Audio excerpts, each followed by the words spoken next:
So I saw this article by The Pillar on the life of Father Stu. It took me an hour to read through it. I just put it on the video here for those of you who don't have time to go through it. But it's a really well put together article, and so I just put it in here and have a listen to it. I do recommend you go and see the film. I think it'd be great. But yeah, see what you think about it anyway. I think it's a very inspiring article. I wish there was more like this. Anyway, God bless. Take care. Bye-bye. Story today on The Pillar Catholic. Meet Father Stu, the real priest, and the true story behind Mark Wahlberg's new movie. I just thought this story was incredible. So I'm just going to read through a little bit here. And because I do think it's good that The Pillar has published it. I kept hearing the same message over and over again. The power in suffering, moving forward. Back in 2007, Bishop George Thomas of Helena wasn't sure whether to ordain Stuart Long to the priesthood. Seminary formators had raised red flags about Stu. He had an aggressive and debilitating muscle disorder with poor diagnosis. A severe chronic illness didn't seem to fit with the ministry of a Catholic priest. But Father Thomas of Helena believed that suffering is a gift in the Christian life, a gift Stu had received in spades. That's a fundamental idea of Catholicism. Christ redeemed us through his suffering and death on the cross. In a mysterious way, our suffering, united to his, can be redemptive. That's what Bishop Thomas remembered in prayer. Ultimately, the bishop told the Pillar it was because of Stu's suffering, and not despite them, he decided to ordain Stuart Long a priest. Bishop Thomas said God kept reminding him over and over that a priest is ordained to be like Christ, a suffering servant who hung on a cross. Suffering, it turned out, would become a defining quality in Stu's life and measure of his priesthood. But most people who knew him before his ordination or his conversion to Catholicism would not have predicted that. He loved Bigfoot. Here's a photo of Stuart Long. In his early 20s, Stu was a football player turned wrestler turned boxer who had serious aspirations of turning pro.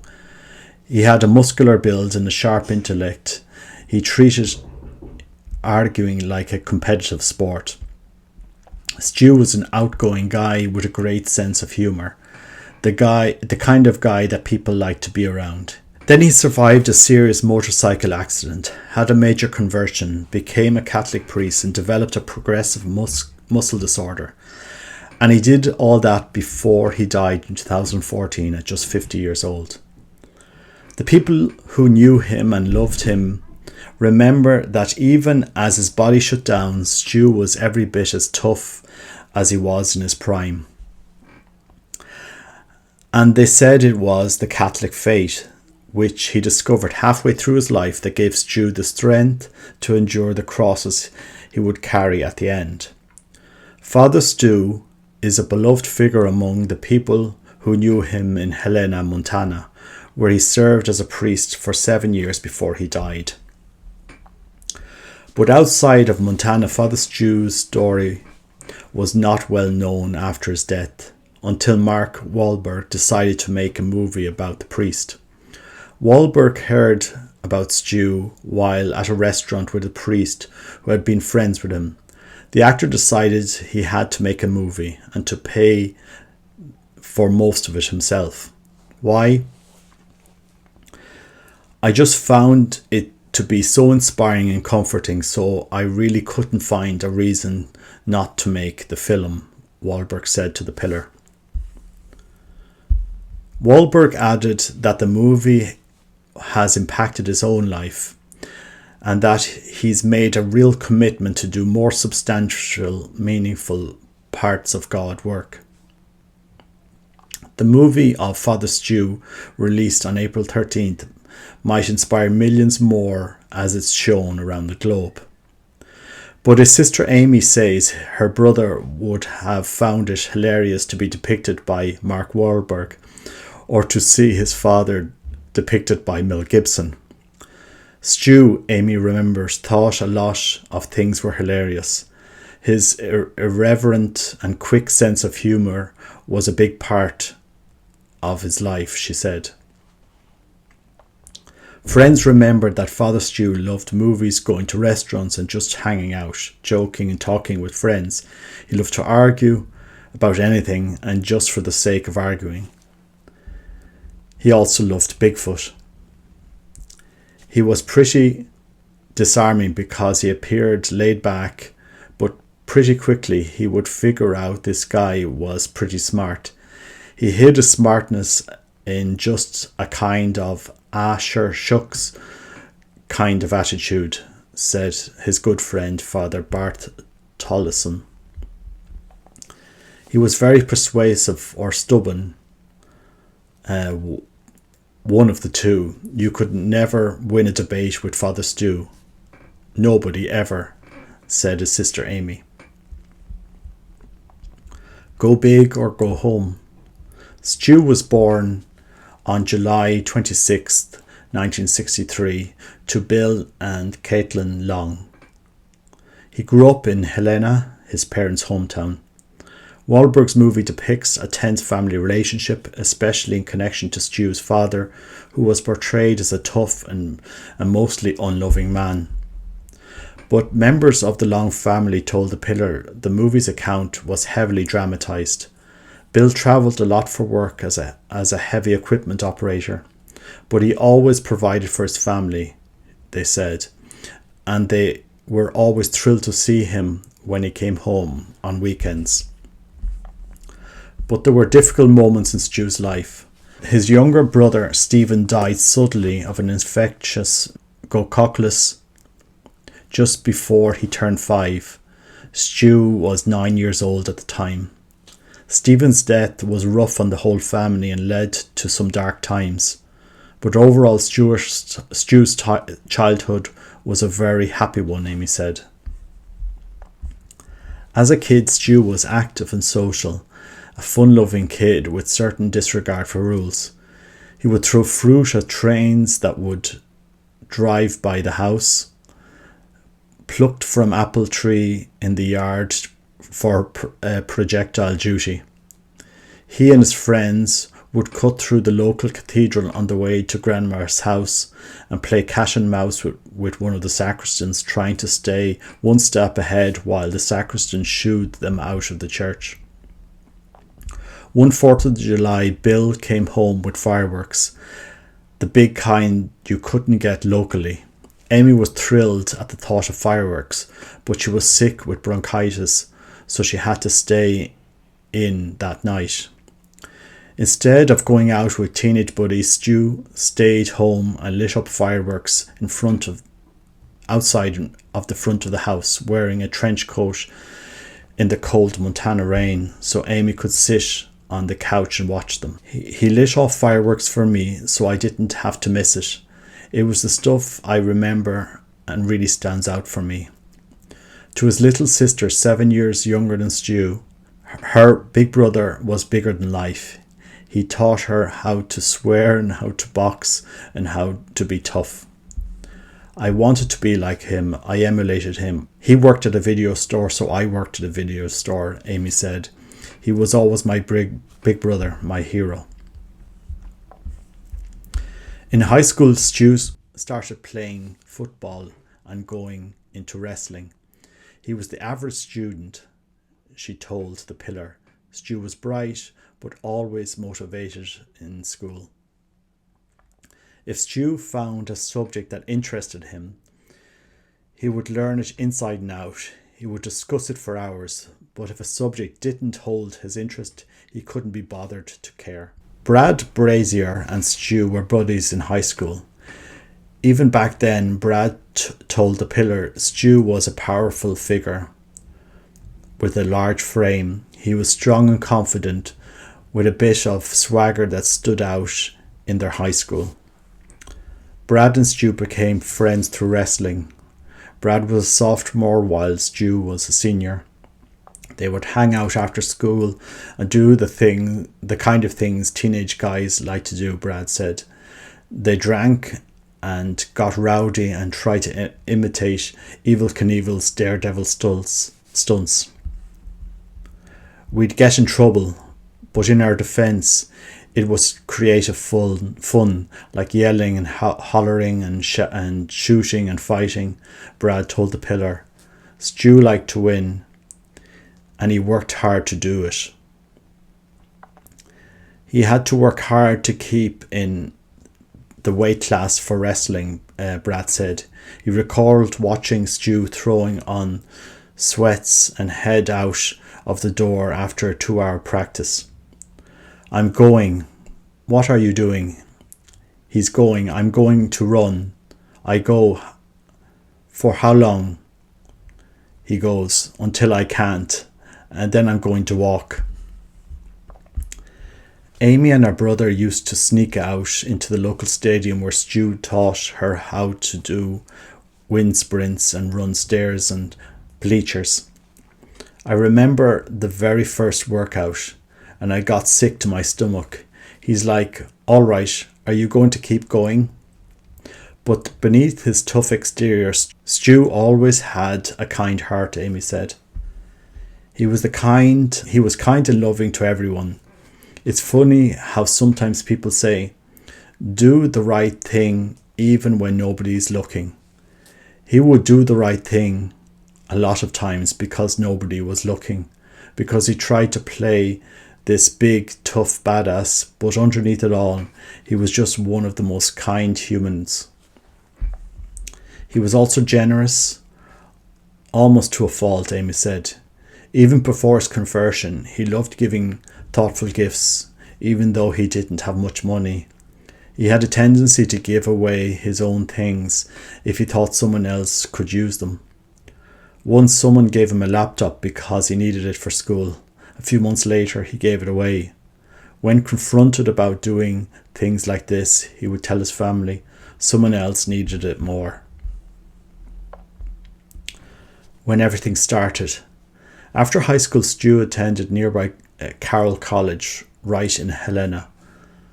He majored in English, but his real love was boxing, which he picked up while in college, his dad said. Stu was a champion boxer and won the 1985 Golden Gloves heavyweight title for Montana.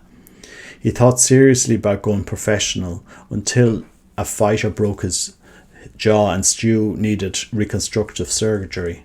That changed his mind. In 1987, at 24, Stu moved to LA with the hope of becoming an actor. Stu got a few parts in commercials and as extra in movies, but he never landed the big role he was hoping for. He worked at a comedy club, as a bartender, as a nightclub bouncer, until he ended up, by surprise, working for years at the prestigious Norton Simon Art Museum in Pasadena. One night in 1992, he was returning home from work on his motorcycle. Stu was hit by a car. He was knocked out. Then he was ran over by another car. Stu had a concussion and brain swelling. One ankle was broken. So was his nose. He had road rash cuts, bruises all over his body, his sister recalled. He was pretty messed up, his dad Bill told the Pillar. In fact, I think the hospital didn't think he was going to survive, but he did. And that's when everything started. Stu was convinced he had been spared from death for some reason. He started asking big questions about life's purpose. Growing up, the Long family had not been particularly religious. Both parents had attended Christian churches, but left due to politics in the local church communities. They decided they would let their kids make up their own decisions about faith when they got older. Bill said after the motorcycle accident, Stu's then girlfriend Cindy used the church to help rehabilitate him, to try to get his mind back on track. Stu became interested in learning more about the Catholic Church. It probably didn't hurt him that he wanted to marry his girlfriend, and she wanted a Catholic wedding. He signed up for RCIA and he decided to get baptized. And then something happened. He was 30 years old, a new convert, a boxer turned actor turned museum manager. And on the day of his baptism at Easter Vigil in 1994, Stu had a strong, sudden conviction that he was called to be a priest. At first, Stu thought the notion of priesthood would fade, but it always came back. He had undergone radical conversion, but his go big, go home attitude hadn't changed. If he was going to be a Catholic, he was going to be a priest. Stu decided to teach at a Catholic school in Mission Hills, California, to mature his faith, get used to being a Catholic, to discern whether priesthood really was his vocation. After 3 years of teaching and coaching the school's wrestling teams, he gave away everything he owned and moved to the Bronx in 1997 to discern life with Franciscan Friars of the Renewal, the CFRs. The friars sent Stu to Franciscan University of Steubenville in Ohio, where he earned a master's degree in philosophy. It isn't easy for a 30-year-old postulant in religious community, but there Stu was. Still, after 2 years, the friars urged Stu to discern diocesan priesthood, to which he seemed better suited. He accepted as a Helena seminarian by Bishop Robert Morlino and sent to St. Angel Seminary in Oregon. Stu was a good student, mostly. His close friend Father Bart Tullison told Pillar that he had seen some of Stu's notebooks from early seminary days. If it was a class with a professor he admired and respected, he took very good notes. His notebooks filled with notes and how things worked. I know moral theology was one of the classes that he took good notes in, but if he didn't like the teacher or whatever was being taught, you'd open up the notebook and there'd just be doodles and butterflies and boxing gloves. Priesthood and pain. During his time at St. Angel Seminary, Stu started experiencing some physical problems. At first it was a little bit of difficulty walking, a foot dragging or balance issues. He put off going to the doctor, but the issues persisted and eventually Stu had to get things checked out. Initially, doctors thought Stu had polymyositis, a treatable condition. He was hopeful about getting the problem resolved and resuming normal life. But then it became clear to his doctors that he had something else. Inclusion body myositis, a rare progressive muscle disorder similar to Louis Gregg's disease. Inclusion body myositis causes weakening of muscles throughout the body, resulting in a loss of mobility and strength. It affects walking, writing, lifting, gripping, and even swallowing.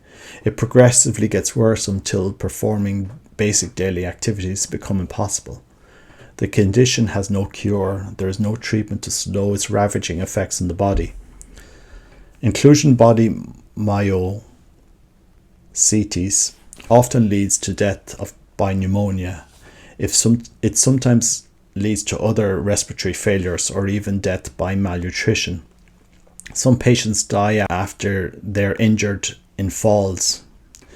Inclusion body myositis isn't actually a terminal disease, but the prognosis for a long and healthy life is grim. Family and friends were shocked by Stu's diagnosis. Their friend Stu was so strong, he had seemed almost invincible. You couldn't almost believe it, his friend Bart said. He remembered seeing the change in Stu after he was ordained to the transitional deacon in December 2006. He was really struggling, and we were supposed to go to dinner and see a movie the night afterwards. And he just said, "Man, I can't go. I'm too tired." And I was like, something's not right. He was big and strong when I first met him, but you could just tell he was fearless. Stu tried to be hopeful at first. He would look for experimental treatments, he thought, and maybe if he could slow it down, some kind of cure could be developed one day. But as time went on, it was hard to remain optimistic. He was fairly despondent on a couple of different occasions, his dad recalled.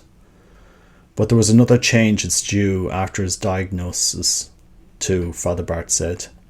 It was like somebody had flipped a switch and given Stu a new kind of determination, especially to live the faith. After he was diagnosed, Stu lived with a kind of urgency. Father Bart remembered. He seemed to realise his time was short and every moment mattered. Stu's friends say the urgency continued until the end of his life. If people asked you to talk with them or to meet with them, whether it was 2 a.m. or 6 p.m, the answer was always yes. If he promised to pray for a special intention for someone, it wasn't just a vague promise. He would stop what he was doing and pray, sometimes aloud, and always with the expectation that God would hear and answer his prayers. Carry the disease for Christ. Stu was ordained a deacon in December 2006, but despite his determination, it seemed that might end of the road. Seminary formators had raised serious questions about whether Stu's health made him suitable for priestly ministry. Stu might remain a deacon forever rather than be an ordained priest. When he heard the news, Stu was crushed. It was a rock bottom moment for him, Father Bart said. Still feeling adamant about his call to the priesthood, Stu decided in 2007 to take a pilgrimage to Lourdes, France, the site of the well-known Marian apparition and many miraculous healings throughout the centuries. He thought he would be healed. He absolutely believed 100% he was going to physically receive healing, Father Bart recalled. Stu went to Lourdes in a wheelchair, but he believed he would stand up and walk out of the shrine's healing waters. But when he did stand up, he nearly fell over in the water. He couldn't walk. He wasn't healed. Stu was devastated. He thought God had abandoned him. But a friend on the trip encouraged him. Stu went back to Lourdes water a second time, a few days later, after he went to confession. Whatever Stu said in that confession is unknown, but when he came out the second time, he had the sense of peace, just this real sense of peace. That wasn't there the first time, Father Bart said. And he didn't experience the physical healing, but he had peace. On his way home, the group stopped in Paris. They visited Notre Dame Cathedral, where Stu saw the statue of Saint Joan of Arc. Stu experienced what Father Bart described as a kind of mystical encounter with Joan of Arc, and at the point he knew he was going to be asked if he would carry the disease for Christ. Stu accepted the call. From that moment on, he knew the disease was going to claim his life, but that it would be for Christ and for the Church. When he returned from Lourdes, Father Bart said there was something different about him. He still had difficult days, and the biggest burden of his suffering was yet to come, but he had peace and acceptance that lasted the rest of his life. When Stu returned from Lourdes, he was surprised to learn that after praying about the martyr, Bishop George Thomas, who was assigned to St. Helena while Stu was in the seminary, had decided to ordain him a priest, after all, despite concerns at the seminary. Bishop Thomas told the pillar that he had prayed very hard about the question of Stu's ordination. For a period of about a week, maybe even 2 weeks or so, I kept begging the Lord for direction. I kept hearing the same message over and over again. There is power in suffering, move him forward. Over and over again, Bishop Thomas heard the Lord, he remembered. I saw in him a man of considerable holiness and one who would impact the faithful, so I decided a strong yes. Stu was ordained with his good friend Bart On December the 14th, 2007, at St. Helena Cathedral, the same cathedral that Stu and his childhood friends would use as a shortcut on their way to Grandma's house years before. We can all carry our crosses. On the day of his priestly ordination, Stu was on crutches. Bishop Thomas said he remembered that Stu seemed very weak. He was quite fragile after his ordination. His mind was very lucid, his desire for the priesthood very strong, but his body was uncooperative.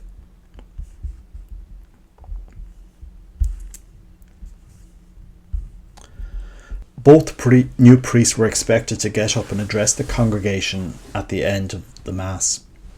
Bart stood up and gave a few remarks, thanking people for coming. Then Stu got up. His comments were blunt, to the effect of, "I stand before you as a broken man. Barring a miracle, I'm going to die from this disease, but I carry it for the cross of Christ, and we all carry our crosses." People who didn't even know Stu were in tears. Bart remembered it was a bold, courageous start to what would be an incredible priestly ministry. After ordination, Father Stu was assigned to the Little Flower Parish of Blackfeet Reservation in Browning, Montana. He had previously served at the parish during a summer as a deacon. Father Ed Kohler, pastor of the parish priest, told the pillar that the way Stu dealt with the effects of the illness were heroic. Stu was a strong man, an upbeat kind of man. He had a good sense of humour. He wasn't depressed. I didn't even see him as being sad. He was a fighter. He was fighting with this thing. The people of the parish loved and praised Stu as one of their own. Father Ed said they saw the priest a reflection of their own tough-mindedness. We're on Blackfeet Indian Reservation and our people have had hard life. The Blackfeet are fighting for survival too, he said. They resonated with him. Plus Stu was fun to be around. He was one of us. He was down to earth. You never knew what he was going to say, Father Ed said. And that energy was very attractive. It was very much a man's man energy kind of thing. He was very masculine, very generous, and very life-giving, and he shared his faith. Stu was also known as a good confessor, Father Ed said. He had been there and done that. He knew the ins and outs of the realm of sin. He had a lot of compassion and mercy and understanding and forgiveness in his heart. He wasn't a legalist. He was the mind and heart of Christ and his welcoming presence. That was his strength. When you were with Stu as a priest, you knew you were with somebody who accepted you, and that is a huge gift to people. But the parish had several steps leading up to the church, and as Stu's condition progressed, he began to fall repeatedly. I've seen him fall down those steps 3 times, Father Ed said. But he was so tough. He would bounce down and get up and be embarrassed and all that kind of stuff, but he never broke anything. We're talking going down 7-8 steps, just sliding down, the priest remembered. I mean, he could take a hit still. The steps eventually proved to be too much for Father Stu's declining health, and he was transferred after just 1 year to a different parish. He was there for a few years before the diocese decided he needed more care. In 2010, 4 years a priest and 46 years old, Father Stu moved into Big Sky Care Facility in Helena. He was now using a power wheelchair full time. On the back of it, he had put magnets of some favourite saints, Joan of Arc, Maximilian Kolbe, and Padre Pio. There was also an image of Bigfoot. The transition to the nursing home was a rough one for Stu. He was losing a lot of his independence. He could no longer drive. His friends say he embraced his suffering and they almost never heard him complain, even though he was in near constant pain. His sister Amy remembers that even as Stu's illness progressed, he remained selfless in little ways, rushing to hold doors open for other people. Amy recalled one time driving Stu to church after his illness was progressing. Although he struggled to walk at that point, he refused to park directly in front of the church, saying, "We need to leave that for people who really need it." Even in assisted living, Stu kept a sense of humour. He and another of the younger patients in the Sky Care facility were known to have wheelchair races and play bumper cars in hallways. Nearby, Father Bart was assigned to St Mary's Parish, the church that had been configured for a priest in a wheelchair to get under both the altar and ambo. So Stu began to help out with masses there, in addition to offering masses in the nursing home. It was while Stu was at Big Sky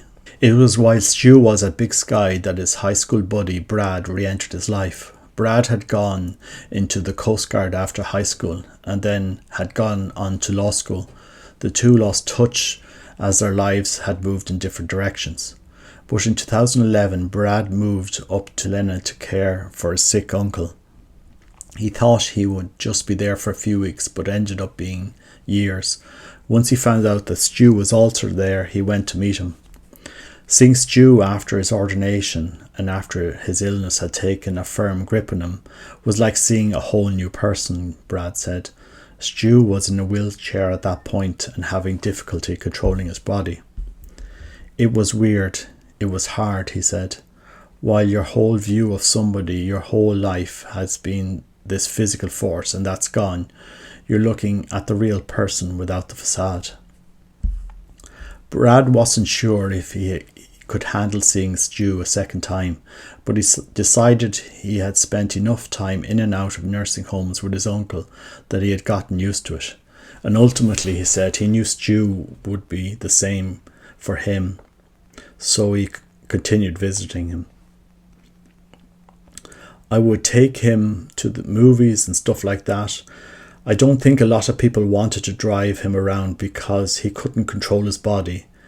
If he squirmed, he would just tip over and that was it. Plus, you had to help him go to the bathroom and feed him and stuff like that. He could use his arms a little bit, but I first started out with him and then it was just his hands, his neck up. But he had a hard time swallowing stuff." Seeing the physical transformation that Stu had undergone was challenging for Brad. "It was hard. I don't respect a lot of people who can't kick my ass. Stu is one of those people I respected. He did it mentally in the end." While the progression of the disease was devastating Stu's body, Brad said it never lost his sharp mind or tough spirit. "He worked harder than anybody I've seen. He worked up almost till the day he died.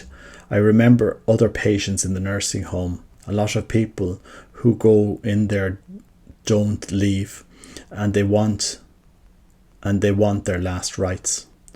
When Stu was no longer able to control his hands enough to do the anointing of the sick, Brad would hold his fingers and help him move them properly. He would take Stu to hear confessions. That when Stu wasn't able to leave anymore, people would come to him. His room was constantly filled with people. The healthcare workers that worked with him, they all converted to Catholicism and really changed their lives around. That's just something I noticed as I was going in and out over the few years. The direction his life was going. Stu's ministry didn't stop because he wasn't in a parish. As people heard about a holy priest, his work probably intensified. There was frequently long lines outside his room, people waiting for confession and spiritual counsel. Teresa Quebec, and her husband met Father Stu through Father Bart, with whom they had been good friends since his ordination. Teresa, a retired nurse, said she was struck by how much Stu was, and almost by how much his life was devoted to serving others. We could see that Father Stu's entire life, his entire waking time, was service. Everywhere he went, he was counselling, he was comforting, he was hearing confessions, he was 100% on. In service, he had an urgency to his ministry because he always knew he was declining. He always knew death was the end result of his disease, she said. And so he always was giving, and he was always so patient, even though he was always in pain and exhausted. Teresa told the pillar she remembers thinking, "He looks so tired. Is anybody taking care of him?" She and her husband started visiting Father Stu regularly. They got a lot from him. He became their friend. Teresa's hash brown casserole became a favourite of Father Stu's. He would ask her for some every few weeks. It was a simple recipe, she said. Brown hash browns with sour cream, cheddar cheese, and cream of tomato soup. She would leave off the fried onions because Stu hated onions. We wanted to make sure there was somebody there he could talk to and just be friends with, and not constantly just in ministry, she reflected. It was just a very natural, easy thing because my husband and I have a little sharp sense of humour, and I think he enjoyed that. He still kept some of the fun things of his youth, for sure. Teresa's goal was to make sure Stu was well cared for, but she came to realise that Stu was helping her grow spiritually. There's just something about Father Stu that he followed the way of Saint Therese, the little flower, in seeing that it's all in the little things. It's the day-to-day sacrifice, not the big things. It's what can I do in this moment that's as small and simple to make me a saint and to help me help other people to see that they should be called to the sainthood. Stu helped her to understand how to integrate her life, she said, and to see everything she did could draw closer to Christ. I think that's how he impacted my life, that I'm not supposed to be bouncing around and then going to Mass on Sunday. The way I treat the grocery store clerk, the way I respond to what I think might be a slight to me, is all important. Teresa had spent 15 years of her nursing career working in ICU. She had seen her fair share of dying people. Stu completely accepted his impending death. That stood out to Teresa. Stu knew what was coming, and he wasn't scared, she said. He had a sense of peace. He would be invited to give talks at conferences and retreats 6 months out, she said. And he would say, "You know, I'm not sure I'm going to be alive then," but it never came with an attitude of self-pity or fear or trepidation. It was just a matter of fact. He always knew that was the direction his life was going. Over time, Stu lost more and more use of his body. In 2011, when he got too weak to celebrate Mass, Father Bart trained a few people to help him. They would even move his arms and garb his hands and have him touch at the right moment. They would give him communion so that he could complete the sacrifice and everything. We kind of developed a system, and it was very successful, and Stu was just able to dictate orders to whoever was helping him, Father Bart said. And it became very powerful, his celebrations of Mass, because it was like watching someone who was crucified in a certain way do the Mass. It really brought you closer to God. But Father Stu was continuing to lose his strength. He needed oxygen on and off. His voice was getting weaker. He needed to be given water more often. Once he closed the door and we could talk, Stu was perfectly frank with me about "I'm going to just running out of gas. I'm getting weaker," Father Bart said. You'd see a little bit of that despair that was tempting him. He always fought it back, but it was tempting him. and I always pushed him not to give in, and he took it as a challenge. When you gave Stu a challenge, he stood up, definitely. Stu celebrated his last Mass in late May 2014. He was barely able to get through the prayers. Shortly after that, Stu was moved from his wheelchair into a care facility bed. He hated that bed. He said it was uncomfortable and had refused to sleep in it for 4 years, opting instead to sleep in the recliner in his room. He had always said that when he went into that bed, he wasn't coming out. Stu knew he was dying. The last weeks of Father Stu's life, Father Bart remembers, was like a circus. So many people felt like they had a huge connection to Stu. Even just one encounter with him, you felt connected to him. There were people coming in and going all the time, friends from high school and all different people telling him goodbye. Father Stu died on June 9, 2014 at Big Sky Care Centre. His mum and dad and close friends were there with him at the end. His parents had recently gone through RCIA and been received into the Catholic Church. I actually personally think that's what allowed Stu to let go, Bill said. He wouldn't have hung on had they not done that, and he was getting to the point that it was getting very difficult for him. Father Bart said Stu's death left a gaping hole in his life, and it took him several years to process it. I have other priest friends, and they're great priests around here, but to have that friend who is of your mindset, who is of your age, who is of your sense of humour, we were different, but we laughed a lot of the same things. We kind of looked at life the same way. At his homily at Stu's funeral, Bishop Thomas praised the priest's constant giving of himself in ministry, even while in the nursing home, while also recalling his unadorned candour and penchant for telling it like it is. From the moment I met him, I observed that Stuart had a priestly heart, zeal for the gospel, tender passion for the church, and deep love for God's people, Bishop Thomas reflected. Bishop Thomas said he has never once regretted his decision to ordain Stu as a priest. A lasting impression. The people who surrounded Stu during his life say he continues to impact them. Father Bart says he hopes Stu's life is an inspiration to those who feel far away from God. If Stu Long can become a Catholic and become a priest, nobody is beyond the love of God. Nobody. No matter who you are, no matter what you've done, nobody is beyond the love of God, he said. The next thing is don't be afraid to walk closer to God. Stu's life teaches us that there's not a certain way to do the Catholic thing. Stu did the Catholic thing the way Stu did, and that was God's purpose. He also sees Stu's life as a witness of suffering. No matter what suffering you face or uncertainties you face, God's love is there and God's strength is there, and Stu carried it and Stu embraced it.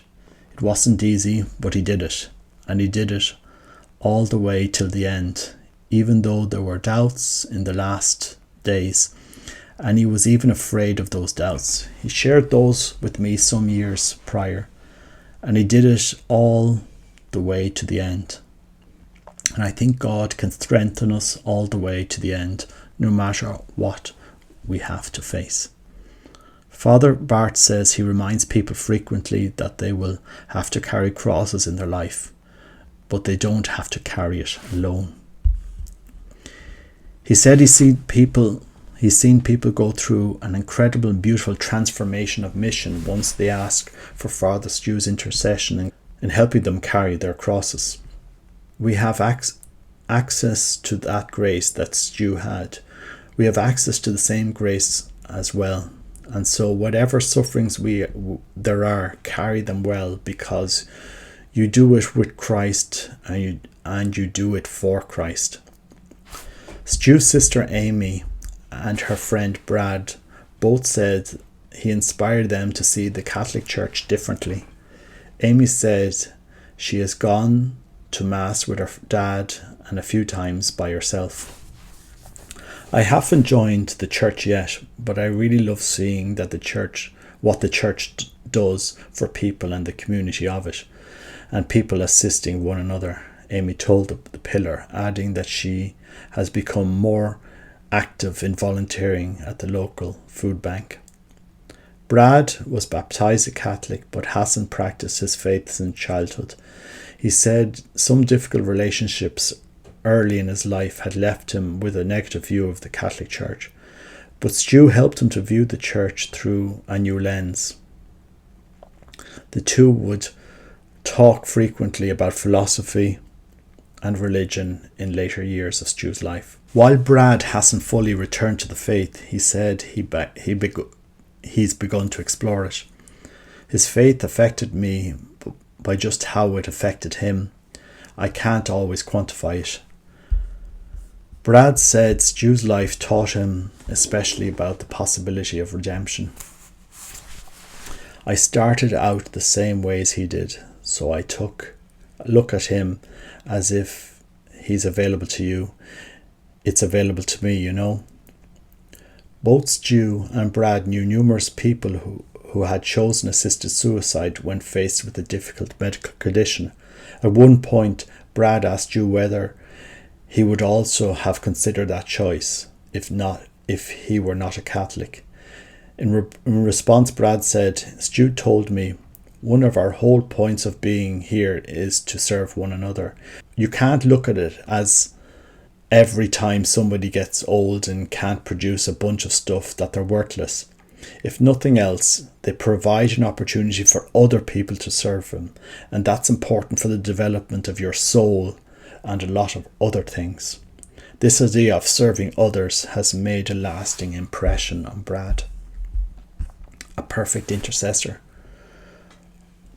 Other people who knew Father Stu say his influence in their lives has been more than inspiration, it's been miraculous. Alison Bell met Stu in 2010 when she decided to visit Big Sky Care Facility as a corporal work of mercy. They enjoyed each other's company, and Alison ended up joining a small workout group led by Father Stu. You wouldn't think that a guy in a wheelchair would be able to put you through a very rigorous workout, right? She laughed. Alison was in decent shape and exercised regularly, but by the end of the first workout, with Father Stu, she could hardly move. You were constantly up against the wall doing wall sits and praying Hail Marys while he's just tossing around the room in an electric wheelchair, and you're just like, I'm going to die. But he didn't seem to be worried about that. He always wanted you to do your best, and he wasn't going to take mediocrity. Over time, Alison became good friends with Stu. Her husband Shannon and their kids did too. They said the priest was good to be around, and they also appreciated how he challenged them. He took the same intensity that he brought to workouts, even though he was leading them and not participating, and poured it into the spiritual life as well. Father Stu was a good confessor, Alison told the Pillar, because he was compassionate, and he would also challenge you to do better. He didn't have time for excuses. Alison's husband, Shannon, agreed. If he saw something that would be good for you to change and fix, you just started to fix it right then and there, not beating around the bush, which I liked. And he'd be like, okay, well, we're dealing with this, let's do this, and this, and we're going to start right now. He was a tough guy, he was a fighter, and I enjoyed that. The family was also struck by the way Stu accepted the suffering in his life without complaining. He was super strong, a boxer wrestler, and to see him where he was at the fact that he had come to terms with what God had allowed him to go through, which made him, in his own words, a better priest, a better man. It was a great example with what he was going through, losing all his physicality and having to be humbled, and to be humbled to have people to take care of him for everything, said Shannon. For me, it was absolutely wonderful example to see that there's a lot you could be complaining about, or you could be like Father. Just to see that struggle lives out was awesome. In 2013, Alison became pregnant with her 8th baby. She was ecstatic, but an ultrasound about halfway through the pregnancy showed numerous defects, problems with the heart, problems with the bowels, and no measurable amniotic fluid. Without amniotic fluid, the baby's lungs would not be able to develop. The doctors, the midwife, and the neonatologist all agreed there was no chance that the baby would survive. If he managed to be born alive, he would slowly die within an hour or two afterward. It's not going to happen. We've seen hundreds of these, and we don't ever make it. And they don't ever make it, the doctor said. Alison and her husband were crushed, but when they told Stu the news, he calmly told her it's going to be fine. At first, Alison said she was a little irritated by the response. She had lost a previous baby at the same stage of pregnancy with similar markers, making her experience all the more devastating. What the heck do you know? You're a priest. You've never experienced this. Honestly, I was a little annoyed because he was so absolutely sure of how the pregnancy was going to go. Father Stu asked if he could anoint Alison's stomach. He could no longer use his hands, so she had to help him place a stole over his neck and to hold his hands in place for the blessing.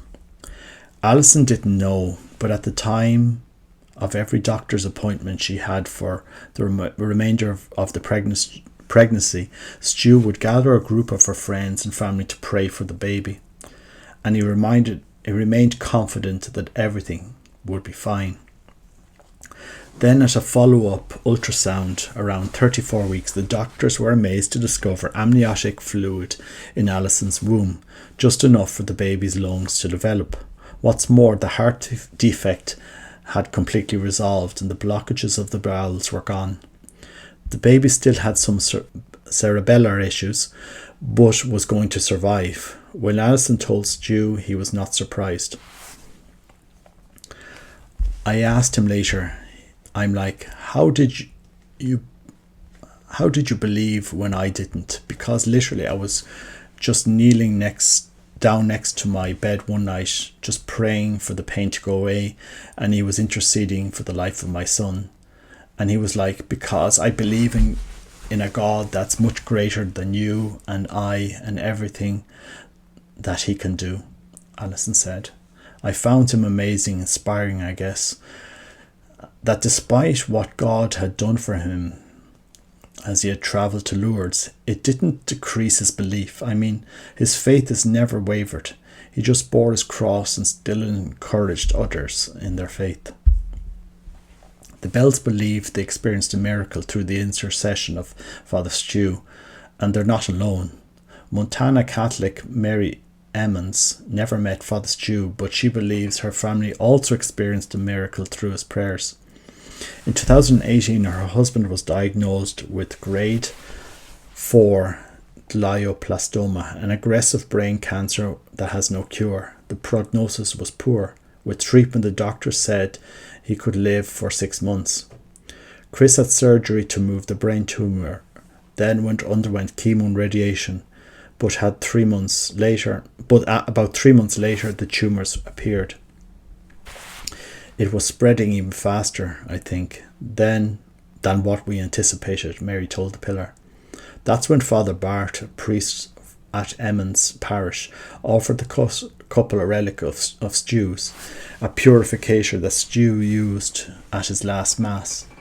Father Bart prayed over Chris with the purificator and invited the people to start praying for Stu's intercession. So they did. They prayed to Stu frequently. They visited the cemetery where he was buried and discussed the heavy cross he carried. They brought 2 matching key rings with little boxing gloves with them, and left one in Stu's gravesite and kept the other one. We felt he was a perfect intercessor for my husband because he was such similar personalities, Mary said, and I think they were similar fighters. They were both very funny and pranksters. They were both converts to the Catholic faith also. Father Stu's life was inspiring to Chris and helped him accept his own cross, Mary said. It certainly brought us closer to the faith and God. 2 months later, Chris had another MRI. It was intended to show how much the tumours had grown, but they hadn't grown. They had started to shrink. And when he went back for a follow-up scan, the tumours were no longer visible at all. Doctors had no explanation for what had happened. Glioblastoma tumours just don't disappear. And Mary and Chris were confident that was a miracle obtained through Father Stu's intercession. They disappeared, which is just miraculous. The treatment that he was on was supposed to hopefully slow down the growth because it was so rapid and aggressive, but the tumours completely disappeared, Mary said. For the next 3 years, we got to spend time with his family. He got to see 2 of his kids graduate from high school, and the other 2 graduate 8th grade. He also kept working at his job as a supervisor in a local business. Once he finished everything he wanted to accomplish, he retired from his job, Mary said. And that same month, the tumour came back. Chris died on September the 12th, 2021. Mary said she believes a full cure was not part of God's will for her family. But he gave us more time with Chris, she said. He lived almost 3.5 years with glioblastoma, which is unheard of. Even though Chris died, Mary believes the 3 years they got to spend with him after his diagnosis was a miracle. That's exactly what we prayed for, that he would be at peace, that he would be able to accomplish something he wanted to do, and that too was just miraculous, she said. Chris had accepted the cross he had been given, she said, but he was heartbroken at the thought of leaving his family so soon. He kept saying he wanted to make sure they were okay, and we were in good place before he left. He was able to accomplish everything he wanted to do before he passed away, she said. It was miraculous. It was incredible. It was such a gift. Let things mature and see how the Lord works. Mary Emmons thinks Chris received a miracle through Father Stu's intercession, and she thinks Father Stu's canonization cause could be opened one day.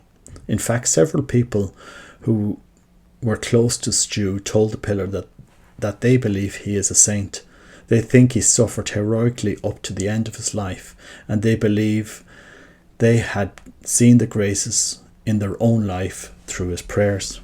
Bishop Thomas said he thinks the opening of Stu's sainthood cause is a distinct possibility. The kind of conversion that he underwent is unique. It really does show the power of the Lord's work in ordinary people's lives, he told the pillar. Still, he thinks it's wise to let things mature and see how the Lord works. Mark Wahlberg, enthusiastic about the prospect of Father Stu being named a saint one day. Oh my gosh, that would be absolutely amazing. I know I would be there to support it and to continue the campaign for him, he told the pillar. It'll be interesting to see what happens, but obviously I'm a fan and I'm certainly doing everything I can for Stu, Wahlberg said. Opening a canonization cause requires, among other things, that a person have a widespread reputation of holiness that is spontaneous and artificially produced, the church says. Father Bart says, media swell that comes from the release of the movie is not the best time to open the cause. In some ways I believe it will happen, but not right now, he said. The saints are there and God has put them there to help us.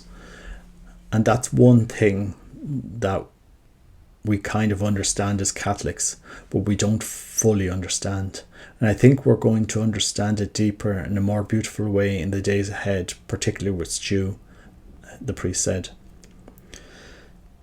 Thinking that one of his best friends might be a saint felt strange to Father Bart at first. Early on, I was asked to pray over people with things that were Stu's and to ask for Stu's intercession, he said. And that was a really kind of odd thing to do. It's one thing to hear about the saints and we'll ask the saints to so-and-so's intercession. But Stu, you want me to ask Stu to pray for you? It was a weird transition, he said, and he struggled with it initially until he started to see what he believes to be the graces through Stu's intercession. On the 3rd anniversary of Stu's death, Father Bart celebrated Mass publicly with Stu's old chalice for the first time. And people kept coming up to me saying, I think I'm going to ask for Stu's intercession. And that was the first time I told them, yeah, you asked for Stu's intercession. I think that's good. Before Stu died, Father Bart said they'd had a conversation about heaven. Father Bart promised that he would get people to pray for Stu, if Stu would promise to intercede for them and other people in areas where they needed help. So I see Stu's intercession now as a kind of just keeping this promise he made. That's kind of God's economy and God's grace, that you've got people like Stu running around on the other side doing things which is pretty funny, because as we go to heaven we are certainly transformed, but our personalities aren't totally transformed. So I think I see a lot of Stu's personality in some of these things, miraculous things that happened through his intercession. One of the things that makes Stu much a beloved figure, friends say, is that he was so human. Not only did he have a checkered past, but even as a priest he was imperfect. He was holy, but he was also human. In fact, a few of his friends said he could be downright pain in the arse. Stu was somewhat a polarising figure, Father Bart said, in part because he was so blunt. He made some people angry, but it was impossible to argue with him because he was also so good at arguing you could never win. He was also, because frankly people feel bad arguing with a guy in a wheelchair. I think it's important for the world to know that even in his urgency and humility and in his willingness to suffer greatly in order to bring the Lord to the world, he still made mistakes, said Teresa. He wasn't perfect. Stu recognises imperfections and he was always ready to apologise and try better the next time. I think that is something that I took away from it too. God is calling us to perfection, but the understanding is none of us are perfect in this life. So just do better tomorrow. Just keep doing better and asking our Lord for help in doing that. And he did that just as well as any human being I probably have known.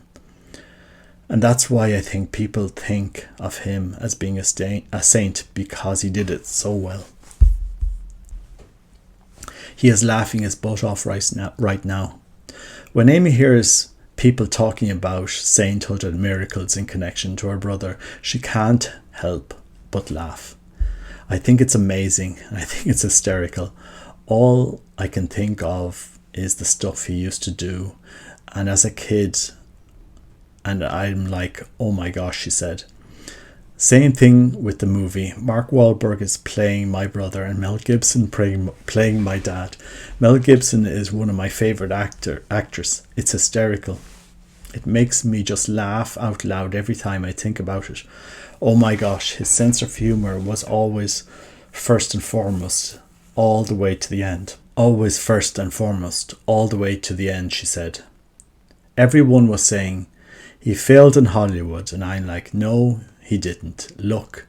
There's a major motion picture coming out with his name as the title. He is laughing his butt off right now. He didn't fail. He's been very successful. Asked what he thought about his son's life being turned into a movie with Mark Wahlberg and Mel Gibson, Bill laughed. "I'm sorry, I just think the whole thing is funny as heck," he said. Well, there's nothing about it that's not funny. If somebody had said something like this 15 years ago, this was going to go on, you'd wonder what in the world were they smoking. Ultimately, Amy said, it's the Catholic faith that transforms Stu into the man he ended up being. Amy was proud of Stu when he got ordained, but it wasn't until Stu's illness progressed that she realised how profoundly and completely his faith had changed his life. He came to realise in a very intense way that there is truly power in suffering. I remember thinking to myself, and I know for a fact, finding his faith and finding the Lord saved his life, Amy said, because the Stu I knew growing up was very physically strong and proud. The disease would have killed his spirit. It would have killed his spirit if he hadn't found God. I know that for a fact. There is no doubt. The end.